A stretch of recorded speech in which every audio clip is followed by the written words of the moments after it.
안녕하세요. 오늘도 사연살롱을 찾아주셔서 감사합니다. 저는 40대 중반 여성입니다. 규모가 좀 있는 식당을 경영하고 있어요. 처음부터 식당 일을 했던 건 아니었는데 제 인생이 이렇게 풀렸네요. 저는 아버지가 일찍 돌아가시고 엄마가 식당을 하며 저를 키우셨어요. 엄마는 기사식당을 하셨는데 워낙 음식 솜씨가 좋으셔서 택시 기사 손님도 많았고 일반 손님들도 일부러 엄마 백반을 먹으러 오셨어요. 저는 엄마가 그 식당에서 번 돈으로 공부하고 결혼할 때 도움도 받았죠. 항상 자기 일에 자부심을 가지시고 늘 정성스러운 음식을 만드시던 엄마가 언젠가부터 안색이 안 좋아지셨어요. 그리고 전과는 달리 살도 빠지셨고 배가 아프다고 하시는 날도 많아졌어요. 저는 그런 엄마가 걱정돼서 엄마, 요새 전이랑 너무 다른 것 같아. 살도 많이 빠졌고 나이도 있으니까 너무 무리하지 말고 쉬엄쉬엄 해. 병원도 가고 라고 하자 식당은 손만 내는 사람이 잠시라도 쉬면 금방 표가 나는 법이야. 그럼 손님들도 대번에 알지. 그리고 단골 손님들한테 그러면 안 돼. 다음 주에 쉬는 날 있으니까 그때 푹 쉬면 괜찮을 거야. 라시더군요. 그래서 저는 딸아이를 유치원에 보내놓고 종종 식당에 나가서 엄마를 도왔습니다. 그럴 때마다 엄마는 오지 마. 지수는 어쩌고 여기 붙어 있으려고 그래. 라며 저를 돌려보내려고 하셨죠. 그래서 지수 유치원에 있을 동안만 하잖아. 내가 나오는 게 싫으면 병원에 가서 검사 받아. 병원에서 괜찮다고 하면 안 올게. 안 그러면 지수 아빠까지 불러서 일 시킬 거야. 라고 엄마를 설득했습니다. 엄마는 제 남편에게 한 번도 힘든 일을 시키지 않으셨어요. 안 그래도 밖에서 일하느라 힘든데 집에서라도 편하게 해줘야 한다면서 저한테도 큰일 아니면 웬만하면 친정일 거들게 하지 말라고 하셨죠. 그래서 제가 남편도 식당에 나오게 하겠다고 했고 엄마는 한숨을 푹 쉬시며 어쩔 수 없다는 듯 다음날 병원에 다녀오겠다고 하시더군요. 엄마가 병원에 혼자 가시는 게 안쓰러워서 남편 보고 버스로 출근하라고 하고 엄마를 차에 태워 병원에 갔어요. 병원에서는 엄마 안색을 보시더니 눈꺼풀도 뒤집어 보시고 청진기 진찰도 한참 하더군요. 그리고 검사를 좀 더 해봐야 하겠다는 것이었어요.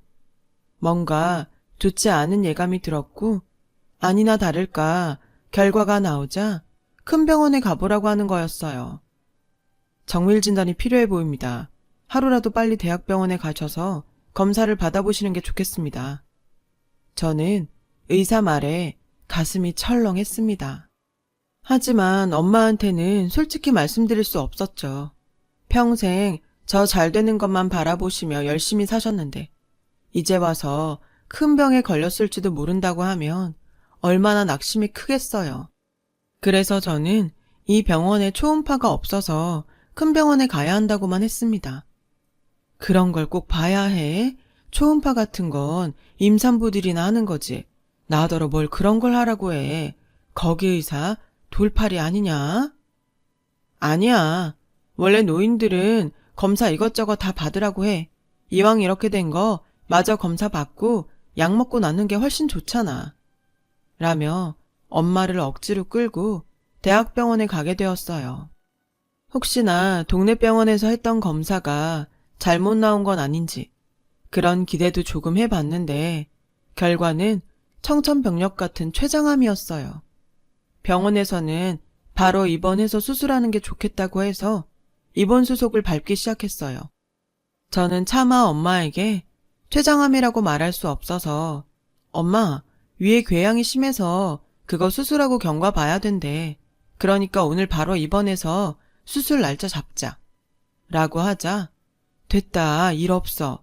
궤양 같은 거 약 먹으면 되지. 무슨 수술까지 하냐. 이럴 때가 아니야. 요즘 식당을 너무 자주 비웠어. 어서 가서 반찬도 만들고 고기도 손질해야 돼. 얼른 가자. 저는 엄마의 고집에 그만 우라통이 터지고 말았습니다. 맨날 식당. 주방 아줌마도 다 할 줄 아는 거잖아. 식당만 중요하고 엄마 몸은 안 중요해? 나는 엄마 잘못되면 난 이 세상에 혼자 되는 건데 어떻게 엄마 원하는 것만 하려고 해?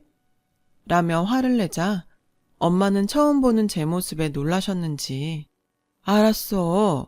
네가 그렇게 속상할 줄 몰랐지. 대신 식당 일 정리 좀 하고 와서 입원할게. 진짜야. 저는 엄마한테 단단히 약속을 받고 일주일 후에 입원하겠다고 의사 선생님께 말씀드린 후 엄마를 모시고 돌아왔어요. 그날 저녁 엄마도 수술을 받아야 하니 병의 경과 사실을 아셔야 할 것 같아 솔직하게 말씀드렸어요. 이야기를 듣자마자 엄마의 동공이 흔들렸어요. 엄마는 이내 잘 이겨낼 수 있어. 잘 이겨내서 다시 돌아올 거야. 너도 걱정 많이 하지 말어. 이러시더라고요. 역시 엄마는 엄마라는 생각이 들더군요. 저라면 한 번쯤 세상도 원망하고 원통해서 울기도 많이 울었을 텐데 내일 지구가 멸망해도 오늘 사과나무를 심는 것처럼 엄마는 긍정적이었고 강했습니다. 엄마는 본인이 식당에 없는 동안 어떻게 해야 할지 주방 아주머니와 계획을 짰지만 일손이 더 필요하다며 걱정하셨어요. 그런데 갑자기 시어머니가 오신 거예요. 결혼하고 저희 친정 쪽은 한 번도 안 오셨는데 어쩐 일인지 시어머니는 아유 사부인 편찮으시다면서요. 재우한테 들었어요. 그래서 제가 도움이 될 수 있을까 하고 와봤습니다. 갑자기 생판 모르는 남을 쓰시는 것도 어렵지 않겠어요? 그래서 사부인 아프신데 뭐 해드릴 것도 없고 이렇게 일이라도 도와야겠다 싶었네요. 예, 난 뭐부터 하면 되니? 라며 저한테 살갑게 물어보시는데 솔직히 당황했어요. 시어머니는 심한 시집살이는 시키지 않으셨지만 어쩐지 대면대면 하셨거든요. 어머니, 그래도 이건 아니죠. 제가 하면 돼요. 어머니가 나와서 하시면 제가 그 사람 보기도 미안하고 어머니한테도 죄송스러워서 안 돼요. 넌 네 어머니 병수발하고 지수랑 재우 챙기는 것만도 벅찰 텐데 여기까지 어떻게 나오겠어. 시간 있는 사람이 나와야지. 그리고 미안하다고 하지 마라. 우리 가족이다. 이럴 때 서로 돕는 게 가족 아니냐. 저는 그 말에 그동안 시어머니를 오해한 것 같아 죄송했습니다. 엄마도 감동하셨는지 눈물을 슬쩍 보이시면서 정말 고맙다고 두 손을 잡으며 인사했죠. 하지만 엄마가 일에 확실한 성격인 만큼 까다로워서 시어머니가 엄마가 말하는 게 기분 나쁘진 않을지 걱정되었습니다. 그래서 매일 거의 식당에 붙어있다시피 하며 시어머니와 엄마 사이를 살폈죠. 걱정했던 것과 달리 시어머니는 엄마가 하시는 말씀을 잘 받아들이시더군요. 시어머니가 엄마 하는 대로 열심히 따라 하시는데도 엄마는 못내 마음이 안 놓이시는 것 같았습니다. 사부인 도와주셔서 정말 고맙습니다. 그래도 노파심에 말씀드리자면 손님들은 반찬 하나도 조금이라도 성의 없으면 금방 알아보고 지적해요. 오늘 반찬 이상하다고요. 그러니까 힘드셔도 매일 정신 바짝 챙기시고 주방 아주머니 양념해 놓으시는 거 잘 마무리하셔서 저하고 하실 때랑 똑같이 하셔야 돼요. 그리고 홀은 물론이고 주방도 늘 깨끗하게 해주세요. 걱정 마세요. 저 사부인 욕 안 먹이려고 이렇게 하고 있잖아요. 사부인 병원 들어가셔도 그대로 할게요. 그러니까 얼른 나으실 생각만 하세요. 라며 안심시켜 주셨고 그런 시어머니가 너무 고마웠습니다. 엄마는 입원하기 이틀 전부터 시어머니에게 온전히 맡기시고 옆에서 지켜보기만 하셨어요. 그렇지만 역시 주방 아주머니와는 손발 맞춘 시간이 짧아서인지 자꾸 얼굴 붉히는 일이 생기더군요. 주방 아주머니는 답답했는지 저기요, 아까랑 다르시잖아요. 그건 기름 두르지 말고 물을 넣고 볶아야 된다니까요. 아니, 그러면 좋게 말을 해주면 되지. 왜 소리를 질러요?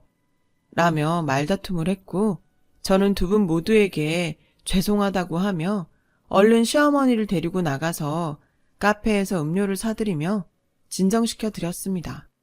엄마도 안 되겠는지 본인이 다시 주방에 들어가셨고 예, 아무래도 안 되겠다. 일이란 게 하다 보면 큰 소리도 날 수 있는데 사부인은 역시 어려워. 또 이렇게 아줌마랑 싸움이라도 나면 그때는 어쩌니? 내가 병원에서 중간에 나올 수도 없고. 저도 물론 걱정은 됐지만 엄마, 좀 전에 시어머니가 다시 잘 해보겠다고 하셨어. 아무래도 식당 일은 처음 해보시는 거니까 서툰 점이 있겠지. 누군 처음부터 잘했어. 엄마도 옛날 생각해봐. 안 그래? 내가 틈틈이 들여다볼 테니까 너무 걱정하지 마. 라고 하니 퇴근길에 들린 남편도 네 장모님 염려 마세요. 제가 엄마한테 기왕 하시는 거 잘해달라고 다시 한번 부탁드릴게요. 휴일에는 저도 나와서 돕고요. 장모님이 건강해지셔서 얼른 퇴원해야 저희같이 서툰 사람 일하는 시간이 짧아지는 거니까 지금은 장모님 얼른 나으셔서 건강해지는 것만 생각하세요. 라며 엄마를 안심시켰어요. 그렇게 이틀이 지나고 엄마는 병원에 입원하셨고 그 다음날 오전에 수술에 들어가셨어요. 암이 다른 데로 퍼지지 않아 수술 경과가 좋기만을 간절히 바라며 수술실 앞을 지켰습니다. 하지만 수술실을 나온 의사 표정은 어두웠습니다. 예상은 했지만 췌장 주위로 암이 침륜돼서 예후가 좋지 않습니다. 이미 황달도 생긴 후에 오신 거라서 림프절까지 전이됐고요. 아무래도 마음의 준비를 하셔야 할 것 같습니다. 저는 머릿속에 지진이 난 것처럼 세상이 흔들리는 것 같았어요.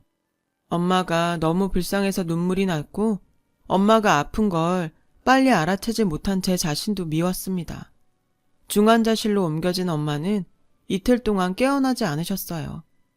저는 그 상황이 너무 무섭기만 했죠. 그러다 보니 자연히 식당은 뒷전이 됐고 시어머니가 어떻게 하고 계시는지 생각할 겨를도 없었어요. 저는 엄마한테만 매달려서 기적이 일어나기만을 기도했어요. 엄마가 눈을 떴을 땐 정말 눈물만 나왔죠. 그런데 엄마는 그런 제 속은 모르시고 식당 걱정만 하시는 거였습니다. 왜 여기 이러고 있어? 얼른 식당 가봐. 시어머니 계시잖아. 남편도 퇴근길에 들린댔어. 장서방이 뭘 한다고. 얼른 가. 그게 날 위하는 거야. 기운 없는 모기만한 목소리로 계속 절더러 가라고 하시는데 그런 엄마가 너무 안쓰럽고 가여워서 저는 울면서 식당으로 갔어요. 식당은 그럭저럭 굴러가는 것 같았고 저는 엄마에게 다시 가서 걱정 안 해도 된다고 했어요. 엄마는 그제야 안심하시며 다시 눈을 감고 잠이 드시더군요. 저도 식당을 시어머니에게 그냥 맡겨도 되겠다 싶어서 엄마 옆에만 붙어 있었어요. 그러나 예상대로 엄마는 점점 나빠지셨고 일반 병실로 옮길 수 없었습니다. 병원에서는 항암 치료도 소용없을 거라며 마약성 진통제만 계속 놔주고 있었어요. 저는 피골이 상접해서 진통제 용량만 늘린 엄마를 보며 그제야 마음의 준비를 해야 한다는 말이 실감이 났습니다. 엄마가 돌아가시면 식당도 어떻게 해야 할지 고민이 되었죠. 그래서 하루는 주방 아주머니와 얘기를 해보려고 식당에 갔어요. 그런데 어쩐 일인지 식당이 어딘가 황량하고 의심스러운 거예요. 어머니, 이게 어떻게 된 거예요? 주방 아주머니는 어디 계시고요? 오늘 장사 안 하기로 하셨어요? 라고 하자 시어머니는 그 사람 내보냈다. 아주 못쓰겠더구나. 내가 사장 사돈인데 눈 똑바로 뜨고 따박따박 싸가지 없는 말만 하고 라고 하셨고 그때 처음 보는 아주머니가 오셔서 주방에 들어가시더군요. 아주머니 내보내시면 음식은요? 설마 저분이 하시는 거예요? 내가 급하게 구하느라 돈도 더 주고 데리고 왔어. 아니, 자기가 여기서 오래 일했으면 했지. 주방에서 한 발자국도 안 움직이면서 나보고 이래라 저래라 명령이나 하고 말이야. 사람이 위아래가 있어야지. 암만 일만 잘하면 뭐하니? 라고 하셨고, 저는 어머니, 그래도 이건 저희 엄마와 상의하셨어야죠. 안 되면 저한테라도 말씀하셨어야죠. 그 아주머니가 어떤 분인데 그렇게 어머니 마음대로 내보내세요. 그리고 홀은 왜 이래요? 청소도 안 돼 있잖아요. 어머니, 저희 엄마 하시던 대로 하기로 약속하셔놓고 이러시면 어떡해요? 라고 하니 시어머니는 벌컥 화를 내시며 예, 내가 지금 온몸이 안 아픈 데가 없어. 그런데도 지금 사부인 돕겠다고 안 해본 일 하느라 삭신이 쑤시는데도 매일 나와서 이 고생인데 말을 그렇게밖에 못하겠니? 나라고 맨날 시간이 남아서 여기 이러고 앉아있겠어? 그리고 일이란 게 잘하는 것보다 서로 마음 맞춰가며 즐겁게 일할 사람이랑 해야 능률도 더 잘 오르고 장사도 더 잘 되는 법이야. 그리고 너 지금 나한테 따박따박 가르치는데 니네 엄마가 그렇게 가르치디? 정 마음에 안 들면 나도 손 뗄란다. 어디 네가 혼자 잘 한번 해봐. 라며 펄펄 뛰는 거였어요. 저는 시어머니의 이상한 논리에 할 말을 잃었고 어쨌든 지금은 싸울 게 아니라 눈앞의 일들을 처리해야 한다고 생각되어서 그날부터 병원에서 반나절, 식당에서 반나절 있으면서 홀 서빙부터 주방 보조까지 도맡아야 했습니다. 그런데 어느 날 맛집 블로거가 찾아왔어요. 그 사람은 전에도 몇 번 식당에 왔었고 늘 저희 식당에 대해 좋게 글을 올려줘서 저하고도 잘 지내는 사람이었어요. 그런데 그 사람이 시어머니 눈을 피해 저에게 눈짓을 하며 따라오라고 하더군요. 그래서 그 사람을 따라 카페에 갔더니 저희 식당 동영상을 하나 보여주는데 정말 입이 딱 벌어지고 말았어요. 동영상에는 시어머니가 새로운 주방 아주머니한테 내가 안 쓰던 구워 삶느라 애 좀 썼지. 그냥 반도 어렴풋이 자기 운명 눈치챘는지 지 딸은 식당 안 시키고 싶다고 운을 떼길래 내가 잘해보겠다고 냉큼 말했거든. 그래서 내가 그 사람 죽으면 여기 받기로 구두 약속 다 해놨잖아. 녹음도 다 해서 발뺌도 못해. 어차피 췌장암 그거 수술 잘 돼도 오래 살지 못한다더라. 저는 너무 충격을 받아서 정신을 차릴 수가 없었어요. 게다가 그 블로거 말이 음식 맛이 변해서 이상하다고 하더군요. 이 일을 어찌해야 하나 정말 며칠을 혼자 끙끙 앓았어요. 아픈 엄마에게 식당이 엉망이 됐고 시어머니는 그 식당을 자기 걸로 만들 궁리만 하고 있다고 말할 수는 없었으니까요. 저는 결국 식당을 시어머니한테 물려줄 건지만 슬쩍 물어봤습니다. 안 싸더니 전부터 그런 식당 운영해보고 싶어서 여기저기 많이 알아봤다고 하더라고. 그런데 나이가 많으니 다들 일 가르쳐줄 생각도 안 하고 서빙 한 번도 안 시켜주더라는 거야. 워낙 열심히 하시고 내가 알려주는 그대로 잘해서 그러겠다고 했어. 식당 자기한테 넘기고 자기는 하고 싶은 일 해서 좋고 그 돈으로 너 편히 살게 하고 얼마나 좋으냐고. 엄마 생각도 같아. 넌 지수 잘 키우고 힘들게 살지 말아야지. 넌 힘들게 살지 마. 엄마 소원이야.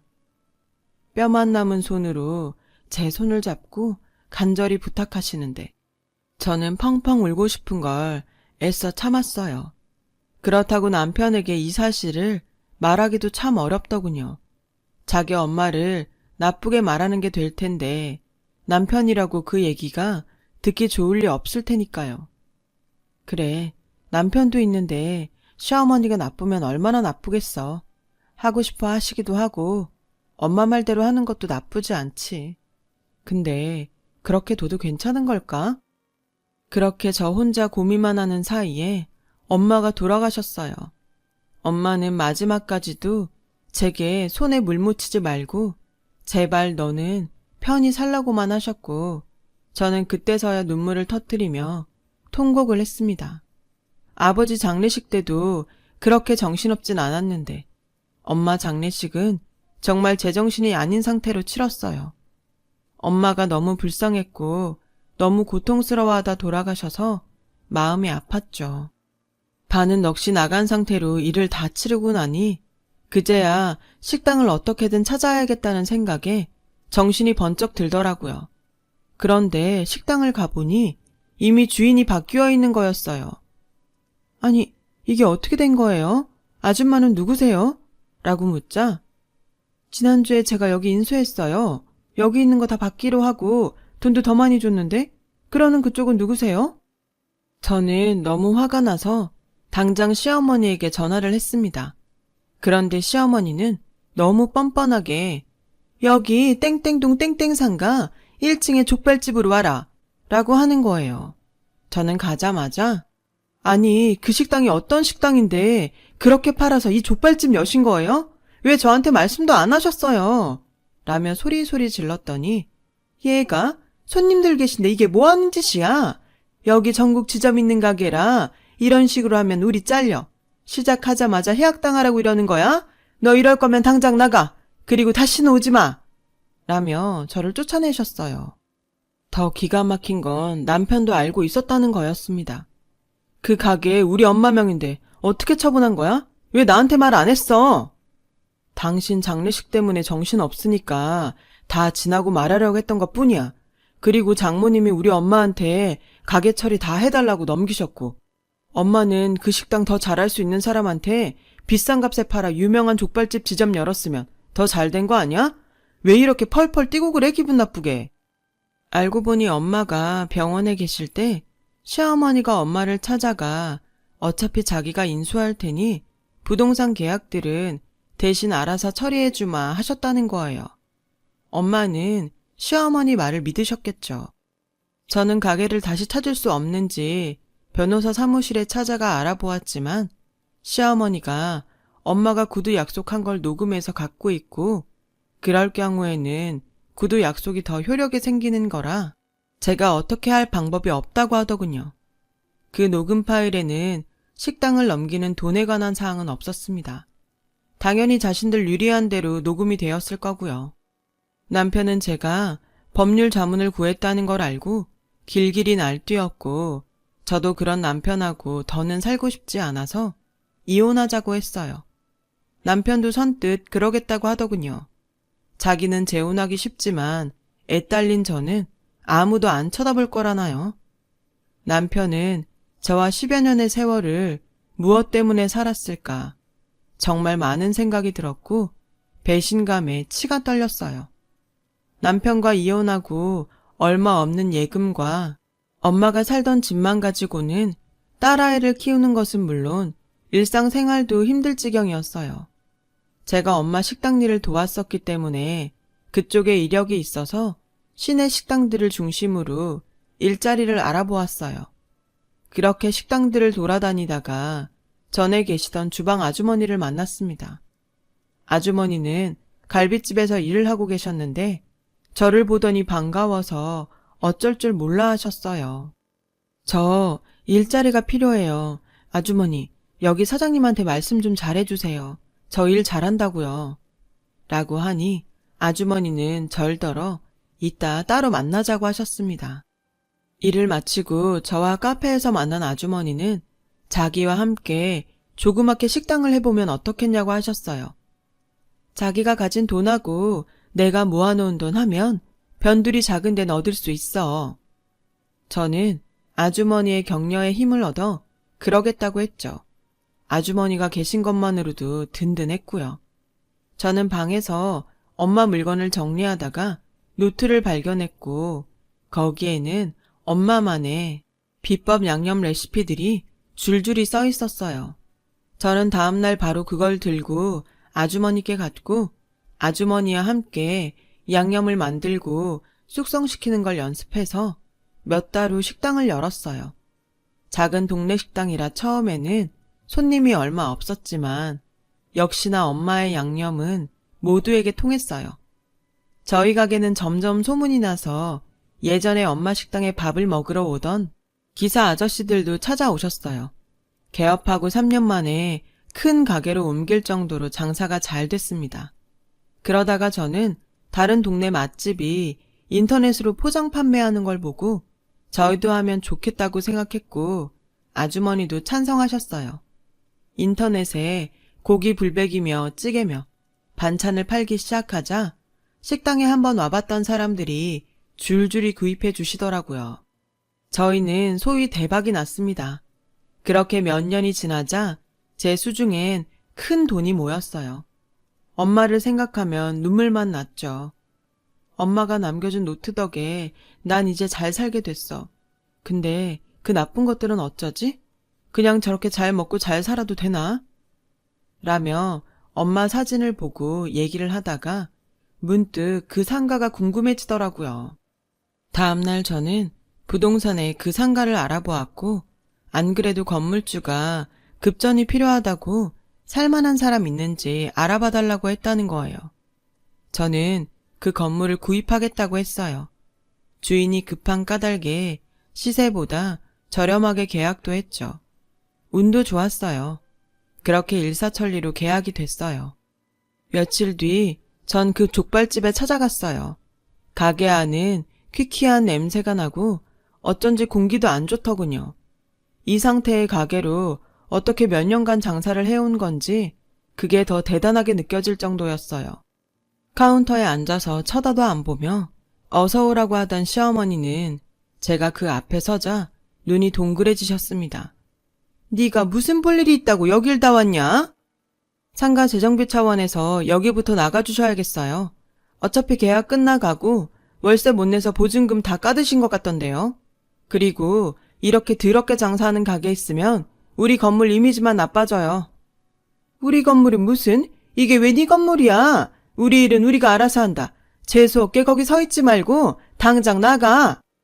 우리 건물 맞아요. 제가 이 건물 계약했거든요. 경멸하듯 저를 보는 시어머니에게 저는 상가 계약서를 보여줬죠. 시어머니는 안색이 하얗게 질렸어요. 계약서를 보자 시어머니는 저를 붙잡고 뭐? 얘, 그게 무슨 말이니? 우리 장사 잘하고 있어. 근데 정말 네가 이 건물 주인이라고? 아무리 그래도 갑자기 나가라고 하면 우린 어쩌라고 그래. 그래도 한때는 내 아들하고 네가 부부였고 나도 니네 어머니 아프실 때 여러모로 도왔는데 네가 재우랑 헤어졌다고 이러면 되겠니? 저희를 도와요? 엄마 장례식 때 가게 팔아먹고 그 돈 어쨌어요? 입 싹 닫고 여기다 이거 내고 웃고 계시던 양반들이요? 웃기지 마세요. 저 이제라도 당신들 사기죄로 다 고소할 거니까 내일 당장 가게 빼세요. 제 말에 시어머니는 혼비백산해서 남편에게 전화를 했고 남편은 회사에 있다 말고 뛰어와서 저한테 미안하다고 싹싹 빌더군요. 당신이 이해 좀 해줘. 우리가 없이 살다가 돈이 생기니까 잠깐 어떻게 됐었나 봐. 당신 이런 사람 아니었잖아. 응? 그래 아가. 한 번만 받아오. 이렇게 사정하마. 미안해? 미안하다고 이게 해결될 일이야? 그렇게 미안했으면 그때 사과하고 당장 제자리로 돌려놨었어야지. 우리 엄마가 어떤 심정으로 그 가게를 당신한테 맡겼는데 돌아가실 때까지 내 생각만 하고 당신들 믿었었다고. 그런데 뭐가 어째? 그리고 정재우 씨, 당신도 양심 있으면 이러는 거 아니지. 이 얘기 당신 회사 찾아가서 다 얘기해줘? 그래야 순순히 나갈래? 그제야 시어머니와 남편은 아무 말도 못하더라고요. 알고 보니 시어머니가 그 족발집을 하며 식품위생법을 위반한 게 한두 번이 아니라 본사에서도 해약 통지서를 보냈다고 하더군요. 저는 족발집을 내보내고 저희 가게를 옮겨왔어요. 둘은 그 뒤로도 위약금 물고 돈이 없다며 몇 번 찾아왔어요. 제가 알 바 아니죠. 저희 엄마 속이고 뒤에서 웃고 있었을 두 사람 생각하면 지금도 화가 치밀어 올라요. 그래도 지금 저는 제 딸과 행복하니 이게 다 전화위복 같기도 하네요. 엄마는 제 손에 물 안 묻히고 살길 바라셨지만 저도 어쩔 수 없는 엄마 딸인가 봅니다. 저희 가게에 오셔서 기분 좋게 돌아가시는 손님들을 보고 있으면 제가 살아있다는 걸 느끼니까요. 저희 행복한 모습을 보고 계신다면 엄마도 좋아하실 거예요. 제가 행복하길 바라셨던 만큼 더 잘 살아보겠습니다. 제 이야기를 들어주셔서 감사합니다. 여러분들 모두 행복하시고 좋은 일만 있으시길 기원하겠습니다. 여러분, 사연 댓글에 응원과 현명한 조언 부탁드려요. 좋아요와 구독은 저에게 큰 힘이 됩니다. 오늘도 좋은 일 가득하세요.